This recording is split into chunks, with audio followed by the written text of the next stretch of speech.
तो hello friends, welcome back to my channel. और friend, आज की वीडियो सीरीज से हम लोग स्टार्ट करने वाले हैं आपके आरजीबीवी बीटेक सीएस 7 सेमेस्टर के कंटेंट को, जिसमें सबसे पहला सब्जेक्ट हम लोग डिस्कस करने वाले हैं। और इस सब्जेक्ट के अंदर हम लोग सॉफ्टवेयर आर्किटेक्चर के यूनिट नंबर 1 को आज के इस वीडियो सीरीज के अंदर कंप्लीट करेंगे। जी हाँ दोस्तों, 5 जो वीडियो सीरीज है वो आएंगे इस प्लेलिस्ट के अंदर। सॉफ्टवेयर आर्किटेक्चर के नाम से ये प्लेलिस्ट बनेगा, जिसमें आपको 5 दिनों के अंदर अंदर जो आपके जो वीडियोस हैं वो अपलोड कर दिए जाएंगे।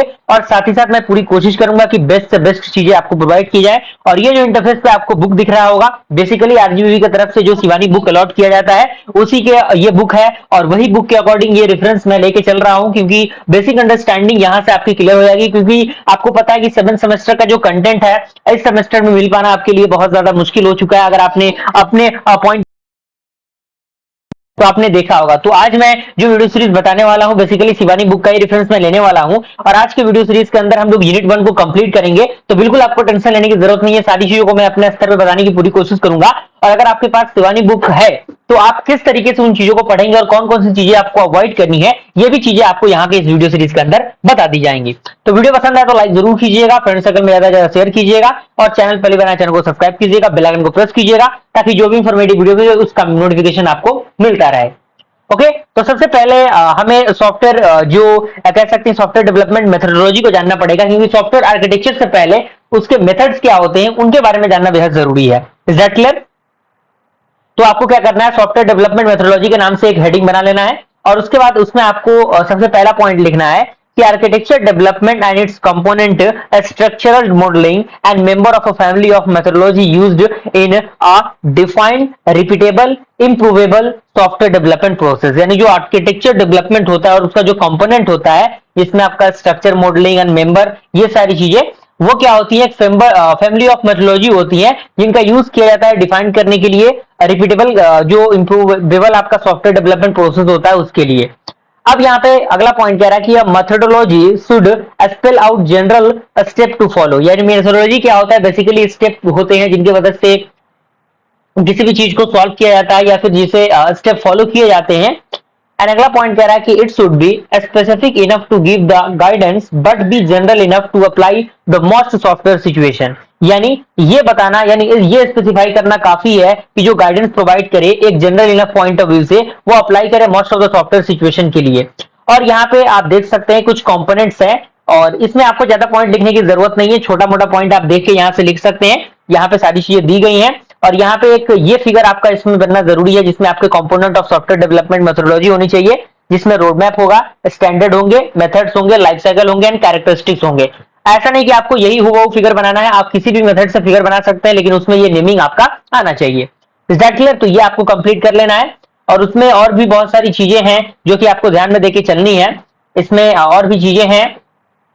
तो अगला आपका जो टॉपिक आता है वो है आपका how can software architecture play an important role in software development. यानी सॉफ्टवेयर डेवलपमेंट के अंदर सॉफ्टवेयर आर्किटेक्चर का कितना बड़ा रोल है। तो अलग अलग सिक्स एस्पेक्ट हैं वो दिए गए हैं जो कि सॉफ्टवेयर डेवलपमेंट के अंदर यूज होते हैं। इसमें सबसे पहला एस्पेक्ट आता है अंडरस्टैंडिंग, सेकंड आपका आता है रीयूज, तीसरा आपका आता है कंस्ट्रक्शन, चौथा आता है इवोल्यूशन। अंडरस्टैंडिंग कहने का मतलब क्या है, इसमें कह रहा है कि software architecture simplifies our ability to compress large system by presenting them at a level of abstraction at which a system's high level design can be easily understand। यानी जो सॉफ्टवेयर आर्किटेक्चर होता है वो सिंप्लीफाई करता है हमारे ability को और कंप्रेस करता है जो भी लार्ज सिस्टम होते हैं उनको रिप्रेजेंटेड करके अलग अलग टाइप ऑफ लेवल से, जिसके मदद से जो हाई लेवल होते हैं वो जो कंप्रेस होते हैं और उनको समझ पाना काफी आसान होता है। इसीलिए सॉफ्टवेयर आर्किटेक्चर का हम यूज करते हैं। And moreover, at its best architectural description expose the high level constraint on system design as well as the rationale for making the specific architectural choice। यानी इन सारे एस्पेक्ट्स के लिए जो अंडरस्टैंडिंग प्रोसेस है वो यूज किया जाता है। दूसरा आपका है रीयूज। रीयूज कहने का मतलब क्या कि अगर एक बार कंटेंट हमने यूज कर लिया तो अगर हम चाहें तो उसको दोबारा यूज कर सकते हैं। ये एक्सेसिबिलिटी होती है सॉफ्टवेयर आर्किटेक्चर के अंदर। तो वही कह रहा है कि architectural design supports reuse of both components and also frameworks into which components can be integrated। यानी जो आर्किटेक्चर डिजाइन है वो सपोर्ट करता है रीयूज करने के लिए दोनों कंपोनेंट को और साथ ही साथ उसके फ्रेमवर्क को उस कंपोनेंट के अंदर। ओके,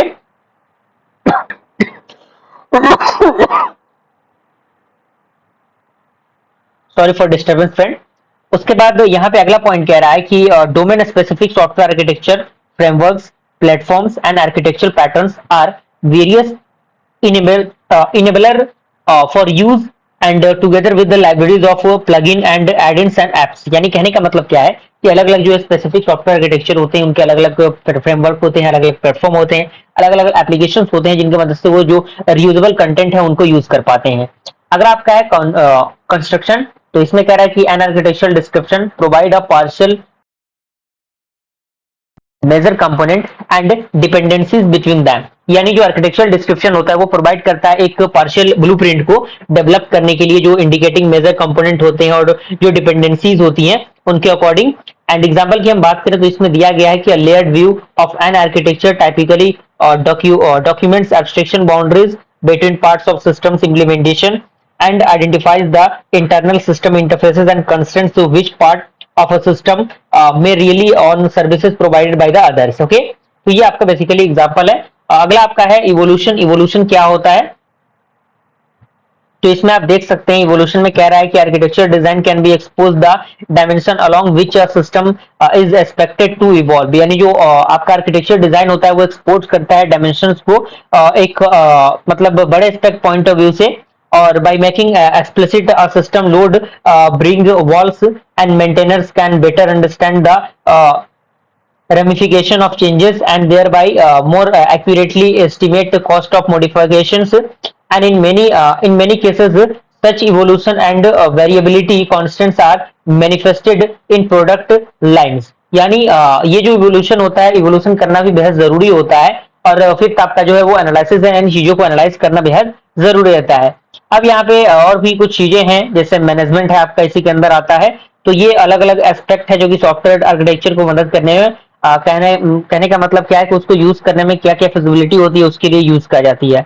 अगला आपका है कि right a short note on about the software quality model. यानी सॉफ्टवेयर क्वालिटी मॉडल क्या होते हैं, तो सॉफ्टवेयर क्वालिटी मॉडल के नाम से आपको एक हेडिंग बना लेना है। अब यहाँ पे सबसे पहला पॉइंट कह रहा है कि software quality models can be valuable tools for software engineering of immediate system. यानी जो सॉफ्टवेयर क्वालिटी मॉडल्स होते हैं उनका हम यूज करते हैं किसके लिए, फॉर द वैल्यूएबल टूल्स के लिए, सॉफ्टवेयर इंजीनियरिंग इमीडिएट सिस्टम के लिए, क्योंकि जो some software enhancement techniques are too expensive or time consuming that is not practical to apply them to all modules। यानी कहने का मतलब क्या है कि जो कुछ एनहांसमेंट टेक्निक्स होते हैं वो काफी एक्सपेंसिव होते हैं, काफी टाइम कंज्यूमिंग होता है, जिनको अप्लाई कर पाना थोड़ा सा मुश्किल होता है, और इसी चीज को रिमूव करने के लिए सॉफ्टवेयर क्वालिटी मॉडल का यूज किया जाता है। तो इसमें कह रहा है कि targeting such enhancement technique in is an effective way to reduce the likelihood fault to discovered in this field। यानी इसके अंदर जो भी फॉल्ट्स आती हैं उन फॉल्ट्स को रिमूव करने के लिए बेसिकली सॉफ्टवेयर क्वालिटी मॉडल का यूज किया जाता है।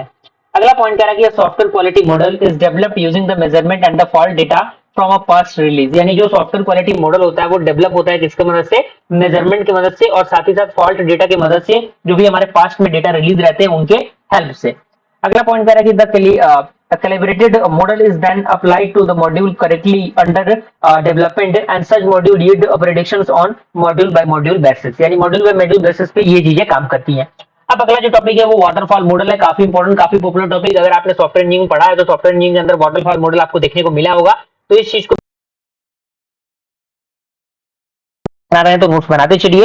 इसके अंदर के जो कि वर्किंग प्रिंसिपल्स हैं, जो एडवांटेजेस डिसएडवांटेजेस हैं, उन सारे एडवांटेज और डिसएडवांटेजेस को आप देख लीजिए, लिख लीजिए। बहुत ही इजी चीजें हैं, कोई ज्यादा दिक्कत परेशानी इसके अंदर नहीं होनी चाहिए, क्योंकि ऑल्दो आपने ऑलरेडी इन सारे मॉडल्स को पढ़ा होगा।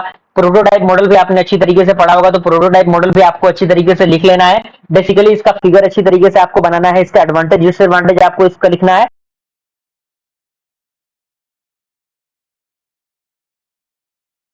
क्लियर। उसके बाद फ्रेंड इसमें एक और आता है, जो आता है रैपिड एप्लीकेशन लेना है। जो रैपिड एप्लीकेशन डेवलपमेंट मॉडल है उसका ये फिगर दिया हुआ है, और फिगर के बाद आपको एडवांटेज और डिसएडवांटेज जो है वो यहाँ पे दिया गया है।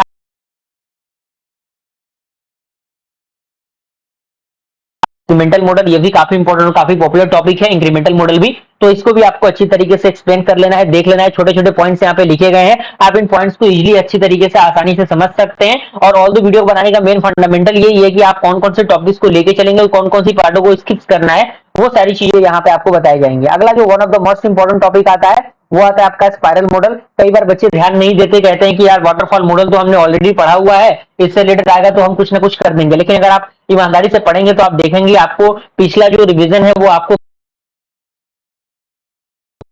मैं यही रिकमेंड करना चाहूंगा। अब यहां से मेरा एस्पेक्ट शुरू होता है कि आपका बेसिकली सॉफ्टवेयर आर्किटेक्चर होता क्या है।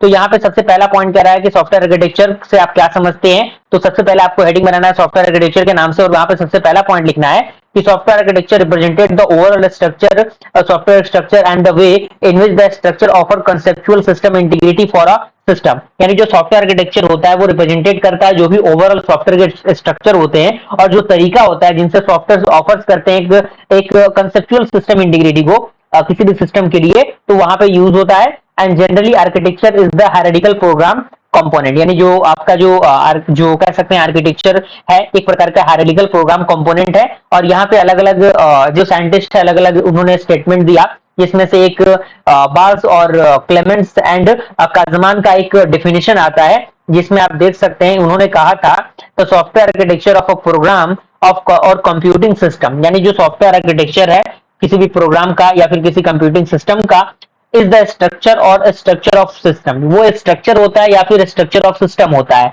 जिससे which comprise software component the extremely visible properties of those component and the relationship among them. यानी ये क्या करते हैं, जो कंप्राइज करते हैं सॉफ्टवेयर कंपोनेंट को और एक्सट्रीमली विजिबल कराते हैं उस प्रॉपर्टीज को जो कंपोनेंट उसके अंदर होता है और जो रिलेशनशिप उसके अंदर होती है। अब यहाँ पे आता है कि one aim of software design process is to drive an architectural rendering of a system, यानी जो हमारा एम होता है सॉफ्टवेयर डिजाइन प्रोसेस का वो होता है ड्राइव करना एक आर्किटेक्चरल रेंडरिंग को उस सिस्टम के लिए जो क्या करे, which provide a framework from which more detail design activities are perform, यानी जहां पे ये फ्रेमवर्क प्रोवाइड करे जिससे हमें जो डिटेल डिजाइनिंग है उस एक्टिविटी के अकॉर्डिंग मिल सके। अब यहाँ पे फॉलोइंग सेट ऑफ प्रॉपर्टीज हैं जो कि हमारे आर्किटेक्चरल डिजाइन को यूज करने में मदद करती हैं। सबसे पहला आपका आता है स्ट्रक्चरल प्रॉपर्टीज, दूसरा आपका आता है एक्स्ट्रा फंक्शनल प्रॉपर्टीज, तीसरा आपका आता है families of related system.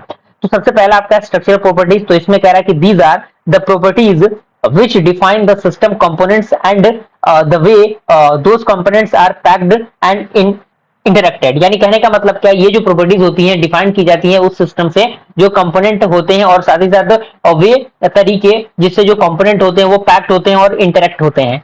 Second आपका एक्स्ट्रा फंक्शनल प्रॉपर्टीज, तो इसमें कह रहा है these properties of architecture design address how the design architecture achieve requirements for performance, reliability, adaptability and capability और साथ ही साथ security and other system characteristics। और थर्ड आपका families of related system, तो इसमें कह रहा है कि the architectural design should draw upon the repeatable patterns found in the design of families related to system, यानी जो architecture design होनी चाहिए वो ड्रॉ करने चाहिए एक repeatable प्लेटफॉर्म के लिए जो मिले किसमें, डिजाइन ऑफ फैमिली जो रिलेटेड सिस्टम है उसके अंदर मिले।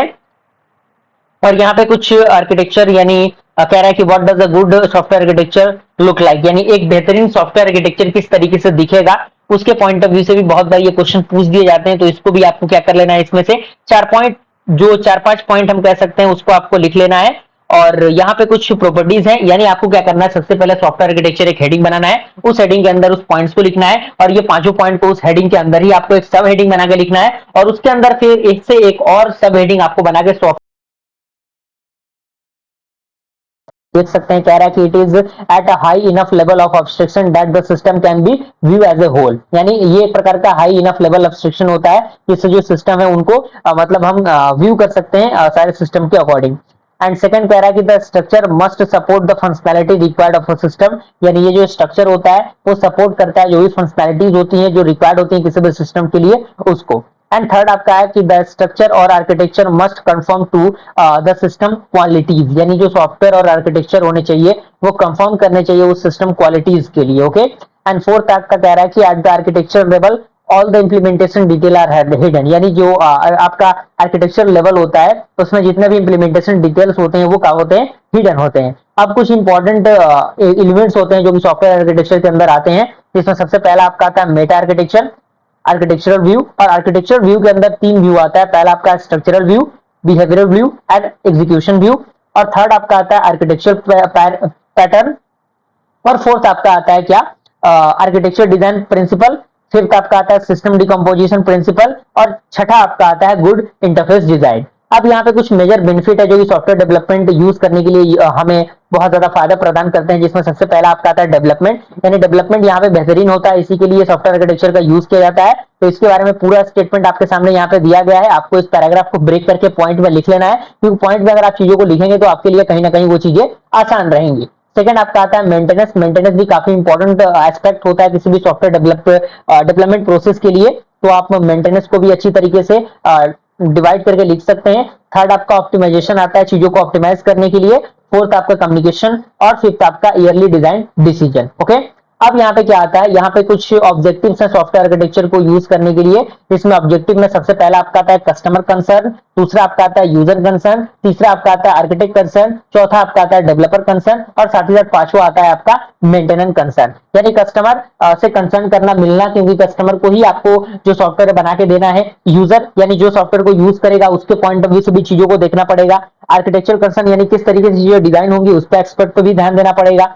डेवलपर कंसर्न यानी डेवलपर से भी आपको मिलना पड़ेगा, क्योंकि डेवलपर ही उन चीजों को डेवलप करेगा, और साथ ही साथ मेंटेनर की भी जरूरत पड़ेगी वहां पे, क्योंकि जो चीजें मतलब जिसमें फॉल्ट रहेगा उन चीजों को मेंटेनेंस प्रोसेस के अंदर ही लिखा जाएगा। अब यहाँ पे कुछ रोल्स और रिस्पॉन्सिबिलिटीज होती है सॉफ्टवेयर आर्किटेक्चर के, तो यहाँ पे कुछ मेजर रोल्स दिए गए हैं सॉफ्टवेयर आर्किटेक्चर के, जिसमें कह रहा है कि architecture articulating the architectural vision, यानी जो भी आर्किटेक्चरल विजन होता है उसको आर्किटेक्ट करने के लिए इसका यूज किया जाता है।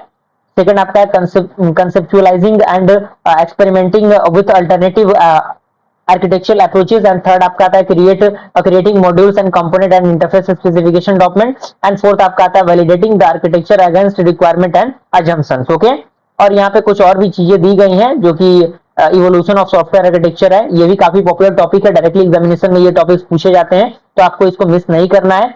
और यहाँ पे जो कंपोनेंट और कनेक्टर्स होते हैं इनके बारे में भी आपको जानना जरूरी है, तो कंपोनेंट और कनेक्टर आप अच्छी तरीके से देख लीजिएगा।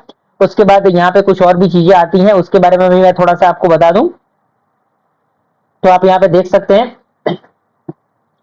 यहाँ पे कुछ कॉमन सॉफ्टवेयर आर्किटेक्चर फ्रेमवर्क होते हैं, जिसमें आपका आता है मॉड्यूलर स्ट्रक्चर, और इसके अंदर आपका आता है डिकम्पोजिशन, क्लास, यूजर्स। तो ये सारी चीजें क्या होती हैं, बहुत ही छोटे छोटे पॉइंट्स में इस बुक के अंदर लिखा गया है, आप इसको अच्छी तरीके से देख के समझ के पढ़ सकते हैं। कोई बहुत बड़ा इसके अंदर टफ लैंग्वेज यूज नहीं किया गया, आप अच्छी तरीके से इसको देख के समझ सकते हैं। अगला आपका आता है लेयर्ड, तो लेयर्ड में भी ये जो फिगर है basically common software architecture system जो है उसके रिगार्डिंग ये फिगर दिया गया है, तो फिगर का रिप्रेजेंटेशन बेहद जरूरी है, तो फिगर को आपको अच्छी तरीके से बनाना है। सेकंड इसके अंदर आता है कंपोनेंट एंड कनेक्टर स्ट्रक्चर, तो कंपोनेंट और कनेक्टर स्ट्रक्चर में आपका प्रोसेस आता है, कंक्यूरेंसी आता है, शेयर डेटा आता है, क्लाइंट सर्वर आता है, और थर्ड आपका आता है एलोकेशन। एलोकेशन के अंदर आपका deployment, implementation and work assignment आता है। ओके, और यहाँ पे कुछ आर्किटेक्चर बिजनेस साइकिल है जिसे हम लोग एबीसी कहते हैं, तो आर्किटेक्चर बिजनेस साइकिल भी काफी इंपॉर्टेंट, काफी पॉपुलर है, और साथ ही साथ इसके रिगार्डिंग जो भी महत्वपूर्ण पॉइंट्स हैं उन सारे पॉइंट्स को आपको अच्छी तरीके से इसमें से काट के अच्छी तरीके से अपने पॉइंट ऑफ व्यू से आपको लिखना है, क्योंकि बेसिकली आप अपने लैंग्वेज को अच्छी तरीके से समझ सकते हैं, क्योंकि बुक के लैंग्वेज पे अगर आप जाएंगे तो कहीं ना कहीं आपको दिक्कत और परेशानियों का सामना करना पड़ सकता है। अब यहाँ पे एक आर्किटेक्चर पैटर्न आता है, इसके बारे में भी आपको अच्छी तरीके से जानकारी ले लेनी है। काफी छोटा सा यूनिट है, तो इसमें मेनली कोई दिक्कत परेशानी आपके साथ नहीं होनी चाहिए, और मे भी आप अच्छी तरीके से अपने स्कोर कर सकते हैं एग्जामिनेशन में, मुझे पूरी उम्मीद है। और अगले वीडियो सीरीज के अंदर फ्रेंड हम लोग सेकंड यूनिट को डिस्कस करेंगे, और मुझे पूरी उम्मीद है कि ये जो एस्पेक्ट है आपको पता लग गया होगा किस तरीके से क्या करनी है चीजों को। ओके, मिलते हैं अगले वीडियो में, तब तक के लिए थैंक यू।